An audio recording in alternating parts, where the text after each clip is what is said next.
एक समय की बात है। एक गांव में श्याम नाम का लड़का अपने माता पिता के साथ रहता था। तीनों हंसी खुशी अपना जीवन यापन कर रहे थे। श्याम एक बहुत ही नेक लड़का था। वह हमेशा अपनी क्लास में अव्वल आया करता था।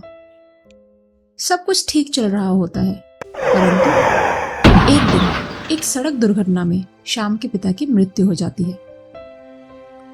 इससे श्याम और श्याम की मां को बहुत ही बड़ा सदमा लगता है। कुछ समय बीतता है और घर वाले और रिश्तेदार श्याम की मां का दूसरा विवाह कर देते हैं। श्याम का सौतेला पिता बहुत ही मक्कार किस्म का आदमी था। वह श्याम को बिल्कुल भी पसंद नहीं करता था, लेकिन श्याम के पिता की संपत्ति के कारण ही वह श्याम की मां से शादी के लिए तैयार हुआ था। उसको श्याम और श्याम की मां की कोई परवाह नहीं थी। वह दिन भर श्याम से घर का सारा काम कराता था और उसने श्याम को स्कूल जाने से भी मना कर दिया था। श्याम अपने सौतेला पिता के ऐसे व्यवहार से बहुत दुखी था। श्याम की मां भी अपने पति से कुछ भी नहीं बोलती थी, ये सोचकर कि कहीं वह उनको घर से ना निकाल दे। इसी तरह दिन गुजरते गए, लेकिन श्याम के सौतेले पिता का व्यवहार श्याम के लिए और खराब होता चला गया। श्याम को अब समझ आ गया था कि वह इस घर में अब ज्यादा दिन नहीं रह पाएगा। थक हार कर वह घर छोड़ने का निर्णय कर लेता है। एक दिन की बात है, श्याम चुपचाप बिना बताए अपना घर छोड़कर चला जाता है। श्याम को नहीं पता होता कि उसको कहां जाना है। बस वह एक रास्ते पर चुपचाप चलता रहता है। वह सोचता है कि भाग्य उसे जहां ले जाएगा वह वहीं चला जाएगा। बहुत देर चलने के बाद रास्ते में एक घना जंगल आ जाता है। श्याम जंगल में आगे बढ़ता है। जंगल में चलते चलते कुछ घबराता है, पर वह हिम्मत कर आगे बढ़ता रहता है। चलते चलते उसकी नजर एक परी पर पड़ती है। वह परी एक पत्थर पर बैठकर रो रही थी। यह देख श्याम चौंक जाता है। वह सोचता है, इतने घने जंगल में वह परी अकेले क्या कर रही है और वह रो क्यों रही है। वह परी के पास जाता है और परी से पूछता है, तुम कौन हो और तुम इस घने जंगल में क्या कर रही हो तथा तुम्हारे रोने का कारण क्या है।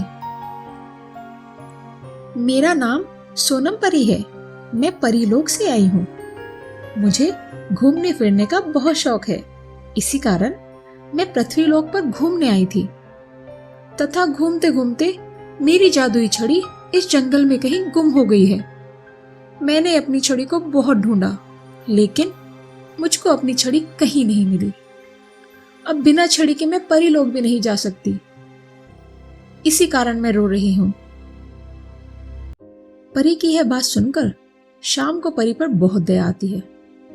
श्याम परी से बोलता है, तुम चिंता मत करो, मैं तुम्हारी छड़ी ढूंढने में मदद करूंगा। श्याम की यह बात सुनकर परी बहुत खुश होती है। उसके बाद श्याम और परी दोनों छड़ी को ढूंढने लगते हैं। ढूंढते ढूंढते बहुत देर हो जाती है, लेकिन उन दोनों को छड़ी कहीं नहीं मिलती।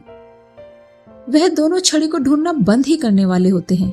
तभी श्याम की नजर झाड़ी में एक चमकदार चीज पर पड़ती है। वह झाड़ी के पास जाता है तो देखता है कि वह चमकदार चीज और कुछ नहीं बल्कि परी की जादुई छड़ी थी। श्याम छड़ी को परी को दे देता है। छड़ी पाकर परी बहुत खुश होती है। वह श्याम से बोलती है, मैं तुमसे बहुत खुश हूं। तुमने निस्वार्थ मेरी मदद की है। अब मैं भी तुमको उपहार स्वरूप कुछ देना चाहती हूं।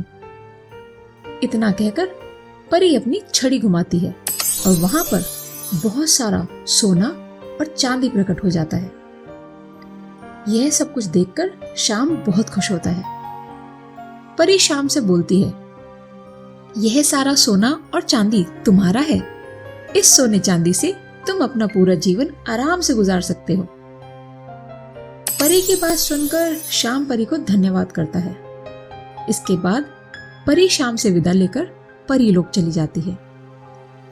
उसके बाद श्याम एक बहुत ही धनवान व्यक्ति बन जाता है तथा वह अपना जीवन बहुत सुख और शांति से गुजारने लगता है।